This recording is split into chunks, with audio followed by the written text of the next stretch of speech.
1 October 2024 पासून देशभरात लागू होतील 7 नवे नियम.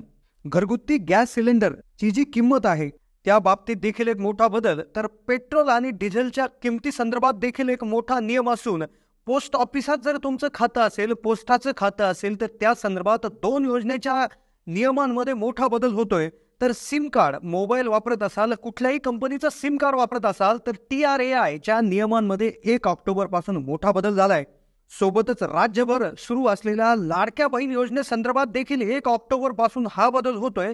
रेशन कार्ड जर धारक असाल तर रेशन कार्डच्या संदर्भात देखील अतिशय महत्त्वाचा बदल होतोय, ज्यामुळे रेशन कार्डवर सुरू असलेल्या सर्व योजनांना मोठा फटका बसू शकतोय. सोबतच क्रेडिट कार्ड वापरत असाल तर नियमांमध्ये बदल. कर्ज घ्यायचं असेल, कर्ज घेतलेलं असेल तर कर्जाच्या संदर्भात देखील अतिशय महत्त्वाचा नियम बदलतोय. अतिशय महत्त्वाचे नियम आहेत. 140 कोटी जनतेला सर्वात मोठी तातडीची सूचना असणार आहे. तर व्हिडिओमध्ये आपण कोणते नियम बदललेले आहेत, काय सर्वसामान्य माणसाच्या जीवनावर याचा बदल होतोय, तर अशी संपूर्ण आणि सविस्तर माहिती व्हिडिओच्या माध्यमातून आपण घेणार आहोत. त्यामुळे नक्की हा व्हिडिओ शेवटपर्यंत पाहत राहा. चॅनलला नवीन असाल तर जरूर सबस्क्राईब करा. 1 ऑक्टोबर पासून 7 नवे नियम लागू होणार. 140 कोटी जनतेला मोठा फटका. गॅस आणि पेट्रोल डिझेलच्या बाबतीत अतिशय महत्त्वाची सूचना त्या ठिकाणी आलेली आहे. तर पोस्ट ऑफिसमध्ये जर तुमचं खातं असेल तर तुमच्यासाठी कडक त्या ठिकाणी नियम आहे. तर त्याचबरोबर कर्ज घेतलेलं असेल, कर्ज घ्यायचं असेल तर 1 ऑक्टोबर पासून कर्जाचे नियम बदललेले आहेत. तर सगळ्यात पहिला नियम आपण पूर्ण पाहणार आहोत, सगळे नियम जाणून घेणार आहोत. पण सगळ्यात महत्त्वाचा पहिला नियम जो आहे तर तो म्हणजे सिम कार्डच्या संदर्भात. 1 ऑक्टोबर पासून ट्राय म्हणजेच TRAI ही telephone regulatory authority of India जी सिम कार्डच्या संदर्भात म्हणजे खाजगी सिम कार्डला नियम लावणारी सरकारची जी संस्था आहे, तर त्यांनी 4G आणि 5G यांची जी गुणवत्ता आहे तर त्यांच्या सुधार करण्याच्या बाबतीत काही त्या ठिकाणी बदल केलेले आहेत. तर या नवीन नियमांमुळे जिओ, एअरटेल, BSNL किंवा अशा कोणत्याही ज्या कंपन्या आहेत तर त्यांना हा नियम त्या ठिकाणी मानावा लागेल. म्हणजेच ज्या कंपन्या या नियमांचं उल्लंघन करतील त्यावर आता कडक कारवाई होणार आहे.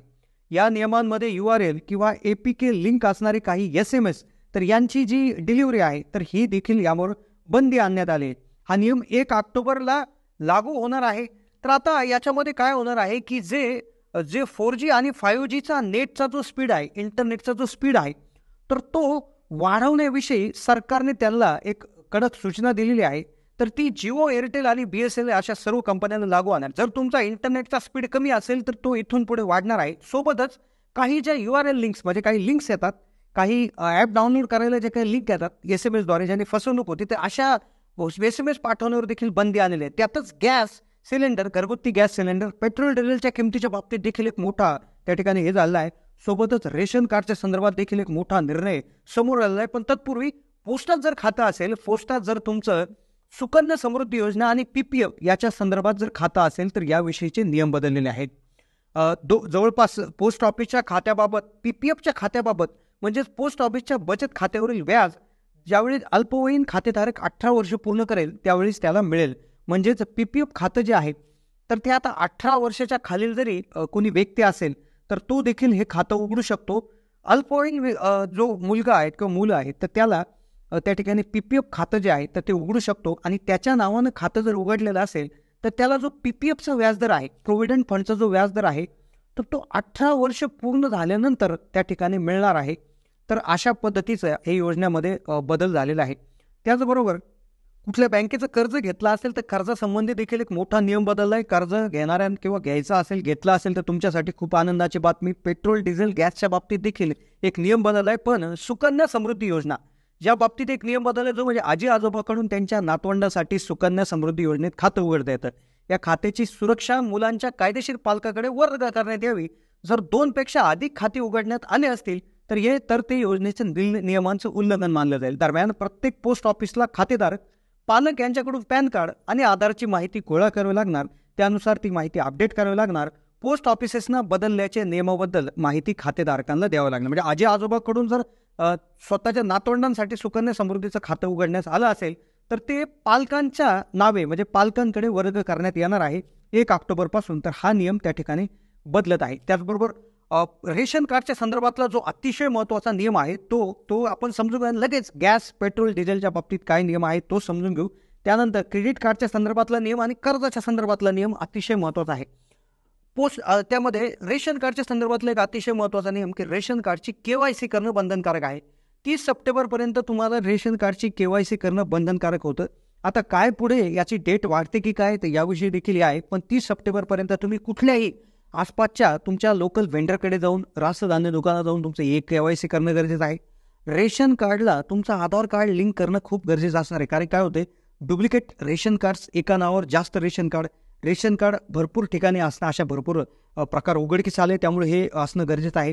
अन्यथा योजनांचा लाभ बंद होऊ शकतो. लाडकी बहीण योजनेचा जो हप्ते आहेत ते आलेले आहेत. तर पुढचा हप्ता ऑक्टोबरमध्ये त्या ठिकाणी येणार आहे. ऑक्टोबरमध्ये 1 ऑक्टोबरनंतर लवकरच हा खाता जमा होणार आहे. जो हप्ता आहे तो जमा होणार आहे, पुढचा हप्ता. तर याविषयी माहिती देखील त्या ठिकाणी देण्यात आली होती. उपमुख्यमंत्री देवेंद्र फडणवीस यांच्याकडून माहिती देण्यात आली होती की सर्व हप्ते वेळेवर त्या ठिकाणी येणार आहेत. आता कुठलाही विलंब होणार नाही.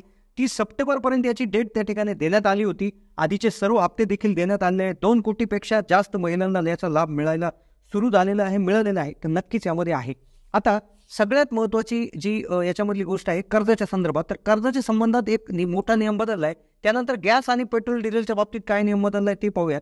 तर काय आलं की 1 ऑक्टोबरपासून कर्जाच्या बाबतीतला नियम जो आहे तर RBIने बँका आणि सर्व NBFCsला सूचना जारी केल्या आहे. तर त्यानुसार नियमानुसारच कर्ज द्यावं लागेल. त्याचबरोबर सर्व माहिती द्यावी लागेल. म्हणजे तुमच्या सिबिल स्कोरविषयी बँकांना माहिती द्यावी लागणार आहे. जे काही विविध प्रकारचे ज्या चार्जेस आहेत, म्हणजे ज्या अतिरिक्त कर्जाच्या व्याजाव्यतिरिक्त जे चार्जेस आहेत, एक्स्ट्रा चार्जेस आहेत, त्याची माहिती पूर्णपणे द्यावी लागणार आहेत. त्या चार्जेसवर जो दंडावर जे आकारलं जाणारं व्याज आहे तर ते आकारता येणार नाही. तर हा देखील निर्णय याच्यामध्ये झालेला आहे. तर ग्राहकाच्या हिताचा निर्णय RBIने त्या ठिकाणी घेतलेला आहे. यामुळे पारदर्शकता वाढणार आहे. बँकांना सर्व लपविलेल्या अटींची माहिती आधीच द्यावं लागणार आहे. या पद्धतीनं असं आलं आहे. त्याचबरोबर आता गॅसच्या संदर्भात, घरगुती गॅसच्या संदर्भात एक नियम समोर येत आहे की मागच्या महिन्यामध्ये कमर्शियल गॅस सिलेंडरच्या किमतीमध्ये वाढ करण्यात आली होती. म्हणजे जे कमर्शियल गॅस सिलेंडर आहेत तर त्याच्यामध्ये वाढ करण्यात आलेली होती. पण जे काही घरगुती गॅस सिलेंडर आहेत त्यामध्ये कुठलीही वाढ करण्यात आली नव्हती. पण नक्कीच ज्या तेल कंपन्या आहेत तर त्या महिन्याच्या शेवटी पूर्ण किमतींचं संशोधन करतात आणि त्यामध्ये मोठी त्या ठिकाणी की भाव काय ठरवायचा, काय रेट असणार आहे गॅस, पेट्रोल, डिझेलचा ते ठरवत असतात. पण नक्कीच यामध्ये आनंदाची बातमी येऊ शकते. घरगुती गॅस सिलेंडर हा त्या ठिकाणी स्वस्त होऊ शकतो, कमी किमतीत येऊ शकतो. त्याबरोबर महाराष्ट्रामध्ये जी योजना सुरू झाली आहे, अन्नपूर्णा योजना, त्या अंतर्गत देखील 3 गॅस मोफत वाटप देखील सुरू होणारच आहे.